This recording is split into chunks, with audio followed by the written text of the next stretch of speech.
विद्यार्थी मित्रों, आज हम मौद्रिक अर्थशास्त्र, मुद्रा अर्थशास्त्र में मौद्रिक नीति, monetary policy, meaning of monetary policy और मौद्रिक नीति के उपकरण, इंस्ट्रूमेंट ऑफ मॉनेटरी पॉलिसी पर हम बात करेंगे। इसके पहले हम मौद्रिक नीति को, उसका अर्थ अगर समझना है तो मौद्रिक नीति की परिभाषा भिन्न भिन्न अर्थशास्त्रियों ने दी है। उसमें H.G. जॉनसन कहते हैं कि मौद्रिक नीति का आशय उस नीति से है, केंद्रीय बैंक की उस नीति से है जिसके द्वारा सामान्य आर्थिक नीति के उद्देश्य को पूरा करने के लिए मुद्रा के पूर्ति को नियंत्रित किया जाता है। मुद्रा के पूर्ति को नियंत्रित करने का उद्देश्य मौद्रिक नीति का है, ऐसा मानना पड़ता है। इसी की कड़ी से जुड़ा हुआ पॉल इंजिंग नाम के अर्थशास्त्री कहते हैं कि मौद्रिक नीति मुद्रा नीति के अंतर्गत उन सभी मौद्रिक निर्णयों और उपायों को शामिल किया जाता है। मौद्रिक नीति के निर्णयों एवं उपायों को शामिल किया जाता है जिसका उद्देश्य मौद्रिक प्रणाली को प्रभावित करता है या मौद्रिक प्रणाली को प्रभावित करना है। उसी कड़ी में केंट नाम के अर्थशास्त्री कहते हैं कि मौद्रिक नीति के अंतर्गत मौद्रिक नीति का आशय यह है कि एक निश्चित उद्देश्यों की पूर्ति के लिए चलन का विस्तार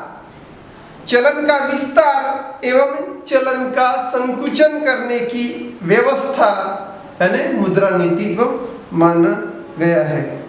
तो मौद्रिक नीति इस प्रकार से, तो मौद्रिक नीति के उद्देश्य एवं लक्ष्य निर्धारित करने के लिए मौद्रिक नीति के उद्देश्य इस प्रकार के होते हैं, जैसा कि मूल्यों में स्थिरता निर्माण करना, पूर्ण रोजगार निर्माण करना, विनिमय दर की स्थिरता निर्माण करना, आर्थिक विकास, देश का आर्थिक विकास करना, मुद्रा की तटस्थता निर्माण करना। इन प्रक्रियाओं की, इन उद्देश्यों को पूरा करने के लिए मौद्रिक नीति बनाई जाती है। मौद्रिक नीति के उपकरण निम्न प्रकार के होते हैं। भारत में मौद्रिक नीति रिजर्व बैंक द्वारा, सेंट्रल बैंक द्वारा अपनाए गए साख नियंत्रण की नीति है और साख नियंत्रण नीति से संबंधित है। जो रिजर्व बैंक साधारणतः साख नियंत्रण करता है, उसमें परिमाणात्मक या सामान्य साख, परिमाणात्मक अथवा सामान्य साख का नियंत्रण किस प्रकार से रिजर्व बैंक करती है, इस बारे में हम बात करेंगे। जैसे कि रिजर्व बैंक में बैंक दर की नीति, बैंक रेट कैसे निर्धारित किए जाते हैं। तो बैंक दर साख नियंत्रण का सबसे महत्वपूर्ण मौद्रिक साधन है। बैंक दर साख नियंत्रण का सबसे महत्वपूर्ण मौद्रिक साधन पाया जाता है। बैंक दर वह दर है जिस पर रिजर्व बैंक व्यापारिक दरों को उधार देता है, व्यापारिक बैंकों को ऋण उधार देता है और उनके व्यापारिक वित्तों की पूर्णतः कटौती करता है। व्यापारिक वित्तों की या बिलों की पूर्णतः कटौती करता है जब बाजार में साख की मात्रा का विस्तार हो जाता है, तब रिजर्व बैंक दर को रिजर्व बैंक दर को बढ़ा देते हैं। इसके कारण बाजार में ब्याज दर में वृद्धि होती जाती है और व्यापारी वर्ग उधार ली गई रकम को लौटाने लगते हैं। बैंक से उधार ली गई रकम को लौटाने लगते हैं और उधार लेने की दर में से भी कमी आने लगती है। उधार लेने की दर में भी कमी आने लगती है। इसके विपरीत जब रिजर्व बैंक यह देखता है कि बाजार में उधार की मात्रा कम हो गई है, तब बैंक दर को कम कर देता है। तब सेंट्रल बैंक दर को कम कर देता है। इससे व्यापारिक बैंक भी कम ब्याज दर पर ऋण देने लगता है। ऐसी स्थिति में व्यापारिक बैंक कम ब्याज दर पर ऋण देने लगता है। इससे साख का प्रवाह अधिक मात्रा में तेजी से हो जाता है या बढ़ता है। तो साख नियंत्रण के लिए बैंक दर कई बार परिवर्तित किए गए हैं। इस प्रक्रिया में देखेंगे तो 1962 में बैंक दर 4% थी, जिसे 1963 में बढ़ाकर 4.5% हुई। 1964 में 5% कर दी, 1965 में 6% कर दी, 1973 में 7% बैंक दर कर दी। इसके बाद इसमें फिर वृद्धि की गई। 1974 में 9% बैंक दर बढ़ा दी और 1981 में 10% बैंक दर कर दी। 4 जुलाई 1991 में 11% बैंक दर करा दी। फिर कुछ ही समय बाद 1 अक्टूबर 1991 में इस दर को 12% बैंक रेट केंद्रीय बैंक ने बढ़ा दी। फिर इससे भारी कमी भी की गई। अप्रैल 2003 में 6% बैंक रेट केंद्रीय बैंक ने कर दी। इसी क्रम में 17 अप्रैल 2012 को 9% बैंक दर कम कर दी। अभी बैंक दर की मात्रा 4% लाई है। तो इसमें डिफ्लेशन के दौर में बैंक रेट रिजर्व बैंक ने धीरे धीरे कम करवाई, ताकि इन्वेस्टमेंट सामान्य लोगों से इन्वेस्टमेंट ज़्यादा हो सके। खुले बाजार की क्रिया। अब खुले बाजार की क्रिया है मौद्रिक नीति के उपकरण। दूसरा उपकरण है खुले बाजार की क्रिया है ओपन मार्केट ऑपरेशंस। खुले बाजार की क्रियाओं में हम जब देखते हैं खुले बाजार की प्रक्रिया में, खुले बाजार में केंद्रीय बैंक या सेंट्रल बैंक द्वारा सरकार प्रतिभूतियां प्रथम श्रेणी के बिलों एवं प्रतिज्ञा पत्रों के क्रय विक्रय से होता है। सरकार को ये प्रक्रिया क्रय विक्रय की प्रक्रिया करनी पड़ती है। रिजर्व बैंक द्वारा बैंक साख की मात्रा को नियंत्रित करने के लिए बैंक साख की मात्रा को नियंत्रित करने के लिए खुले बाजार में प्रतिभूति का क्रय विक्रय करता है। और रिजर्व बैंक अधिनियम 1934 की धारा 17 के अनुसार अगर देखेंगे तो रिजर्व बैंक को यह अधिकार है कि ऐसे व्यापारिक बिलों एवं प्रतिज्ञा पत्रों का क्रय विक्रय अथवा पुनर्कटौती कर सकता है, जिसका भुगतान 90 दिनों के अंदर में भारत में होने वाला हो। यानी भारत में 90 दिनों में जो ऋण दिया जाता है वो ऋण रिटर्न 90 दिन में रिटर्न होने वाला हो। रिजर्व बैंक 15 माह की अवधि वाले ऋण कृषि बिलों को पुनः भुगतान कर सकता है अथवा क्रय विक्रय कर सकता है। दूसरे विश्व युद्ध के पहले खुले बाजार की जो क्रियाएं थी, खुले बाजार की क्रियाएं बहुत ही सीमित थी, और दूसरे विश्व युद्ध के बाद साख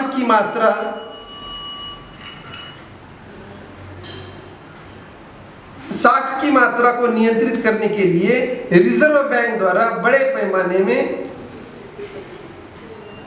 इस प्रक्रिया को भारत में अपनाया गया।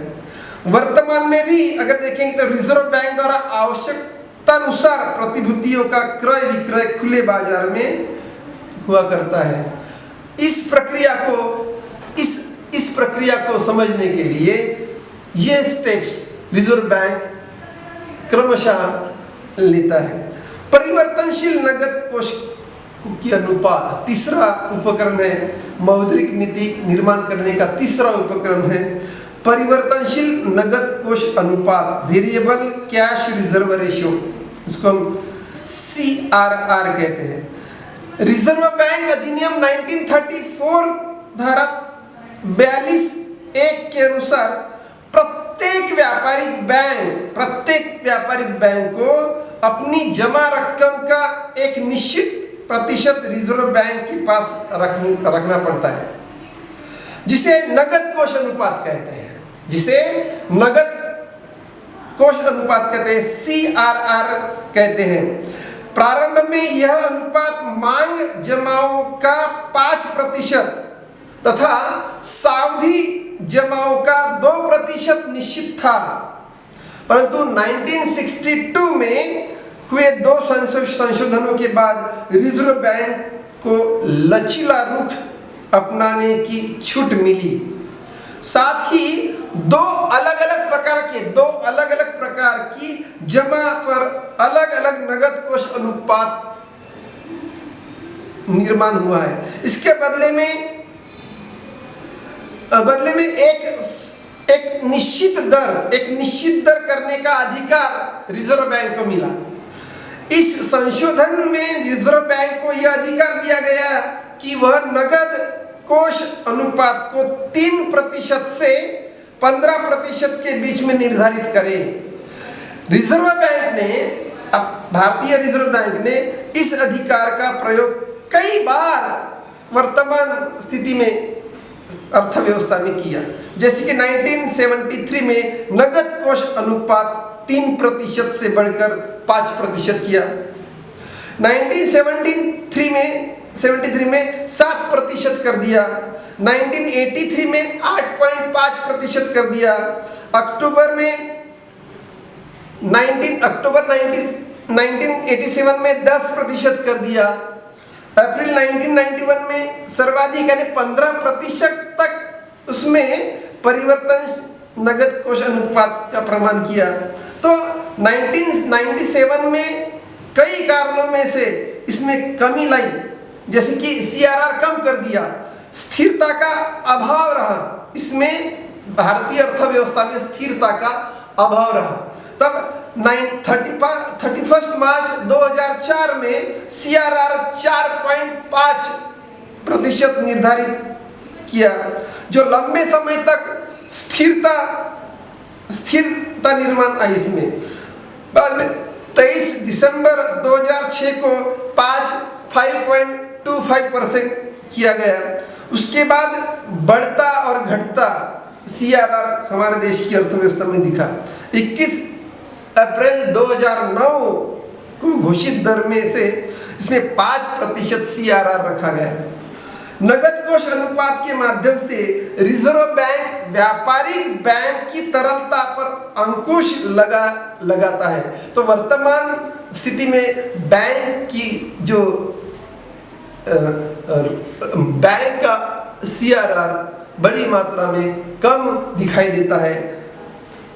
वैधानिक तरलता का अनुपात, स्टैट्यूटरी लिक्विडिटी रेशियो SLR कहते हैं। भारत में मौद्रिक नीति के उपकरण या साधन हम देखेंगे तो चौथा मुद्दा दिखता है वैधानिक तरलता अनुपात। बैंकिंग कंपनी एक्ट 1994 की धारा 24 के अनुसार अनुसूचित बैंकों के लिए अनिवार्य कर दिया गया। अनुसूचित शेड्यूल्ड बैंक जो नेशनलाइज बैंक है उनको SLR निर्माण करना अनिवार्य कर दिया और अपनी कुल जमा धन का कम से कम 20% नगद, स्वर्ण तथा सरकारी प्रतिभूति के रूप में अपने पास तरल रूप में रखने का अधिकार रिजर्व बैंक ने रखा। फिर समय समय पर इसे बढ़ाते हुए 25% और 1991 में 38.5% कर दिया। परंतु नवंबर 1991 में नरसिम्हन समिति ने की सिफारिश के बाद SLR को कई चरणों में घटाते हुए 25% पर स्थिर कर दिया। परंतु 8 नवंबर 2008 को इसमें 1% की कमी करके 24% कर दिया गया। परिवर्तन के इस क्रम को आगे बढ़ाते हुए 5 अगस्त 2014 को SLR 22% कर दिया गया। इस प्रक्रिया में SLR को भी अनुमानित रूप से निम्न कर दिया गया है। यह प्रक्रिया दिखती है। प्रत्यक्ष कार्यवाही direct action, reserve bank direct action कैसी करती है, प्रत्यक्ष कार्यवाही कैसी करती है। बैंकिंग कंपनी अधिनियम 1949 के अनुसार रिजर्व बैंक द्वारा प्रत्यक्ष कार्यवाही के व्यापक अधिकार प्राप्त हुए। प्रत्यक्ष कार्यवाही के व्यापक अधिकार इसमें प्राप्त हुए हैं। इस अधिकार के तहत रिजर्व बैंक देश के बैंकों को किसी विशेष प्रकार के लेन देन के लिए प्रतिबंध लगा सकता है, किसी भी समय निरीक्षण कर सकता है। निरीक्षण के बाद वह किसी मामले में सलाह या आदेश दे सकता है। रिजर्व बैंक समय समय पर प्रत्यक्ष कार्यवाही का सहारा भी ले सकता है, जैसे कि वर्तमान स्थिति में NPA बड़ी मात्रा में दिखाई देता है। उस NPA को नियंत्रित करने के लिए यह प्रक्रिया प्रत्यक्ष कार्यवाही रिजर्व बैंक बड़ी भांति कर सकती है। नैतिक आग्रह, नैतिक आग्रह, रिजर्व बैंक साख का नियंत्रण करने के लिए नैतिक आग्रह का भी सहारा लेता है। इसके अनुसार व्यापारिक बैंक या कमर्शियल बैंक को यह समझा बुझा कर यह राशि प्राप्त करने के लिए या NPA को नियंत्रित करने के लिए रिक्वेस्ट कर सकता है या रूल ऑफ लॉ अपनाकर उसे रिटर्न प्राप्त करने के लिए कई प्रकार की घोषित नीतियों का अनुसरण कर रिजर्व बैंक कमर्शियल बैंकों को आग्रह करता है कि NPA रिटर्न करने की सलाह बड़ी मात्रा में दी सकती है। तो इस प्रकार का मौद्रिक उपकरण हमारे देश में सरकार लाती है। भारत जैसे विकसनशील अर्थव्यवस्था में मौद्रिक नीति की कैसी भूमिका रहती है, इसके बारे में भी अवगत करना जरूरी है। तो मौद्रिक नीति की उद्देश्य को हम भली भांति उस चर्चा करके हम समझ सकते हैं कि मौद्रिक नीति का उपयोग देश में समान रूप में उपयोगिता लाने के लिए विकसनशील देशों में मौद्रिक नीति का मौद्रिक नीति के उद्देश्य की प्रधानता प्राप्त करने के लिए एक विकसनशील देश की गरीबी और बेरोजगारी जिस मात्रा में बढ़ती है, तो प्रति व्यक्ति आय कम करने के लिए या जिसके कारण बचत और विनियोग कम हो पाता है, पूंजी निर्माण की गति कम रहती है, देश में उत्पादन बड़ी मात्रा में कम हो जाता है। तो ऐसे इस रूप में विकसनशील देश मौद्रिक नीति निर्माण होनी चाहिए। देश का आर्थिक विकास तीव्र गति से निर्माण करने के लिए विकसनशील देश मौद्रिक नीति को निर्माण करने के लिए यह भूमिका अपनाती है। बैंक मुद्रा में वृद्धि निर्माण करना, बैंक मुद्रा में वृद्धि निर्माण करने, इंक्रीज इन बैंक मनी। तो विकसनशील राष्ट्रों में यह पाया जाता है कि आय कम होने से बचत और विनियोग कम होती है। किसी भी देश की आय कम होने से बचत और विनियोग की मात्रा कम होने लगती है। बचत को बढ़ावा देने के उद्देश्य से बैंक मुद्रा में वृद्धि करना हितकर होता है। और बैंक मुद्रा में वृद्धि होने से देश में पूंजी का प्रवाह होता है, कैपिटल फ्लो ज़्यादा बढ़ता है और इससे रोजगार में बड़ी मात्रा में वृद्धि दिखाई देती है। किंतु इस प्रक्रिया को ध्यान में रखने के लिए यह आवश्यकता निर्माण करनी पड़ेगी कि बैंक मुद्रा का प्रयोग उत्पादन और विनियोग के कार्यों को निर्माण करने की प्रक्रिया में हो। बैंक की जो मुद्रा उत्पादन और विनियोग निर्माण करने के लिए काम में लाया जाए। इससे उपभोग खर्च नहीं किया जाना चाहिए। उपभोग खर्चों पर मुद्रा नहीं खर्चा करनी चाहिए। अभी देखिए वर्तमान स्थिति प्रोत्साहन खर्चा, लोगों को मुद्रा पैसा बांटा जाता है, लोगों को प्रोत्साहन पर उनको राशि दी जाती है। कोविड-19 में भारत सरकार ने प्रोत्साहन पर राशि, जैसे कि फ्री कई फैसिलिटीज दी जा रही है, तो प्रोत्साहन पर खर्चा करने की जरूरी सरकार को क्यों आई है? इससे बजाय सरकार ने ऐसी ठोस नीति, मौद्रिक नीति निर्माण करके विनियोग और विनिमय और बचत निर्माण करने के लिए, रोजगार की संधियां उपलब्ध करने के लिए जोर देना चाहिए। मुद्रास्फीति पर नियंत्रण करना, मुद्रास्फीति पर नियंत्रण, विकसनशील अर्थव्यवस्था में मौद्रिक नीति की भूमिका हमें यह दिखाई देती है कि मुद्रास्फीति पर नियंत्रण करना।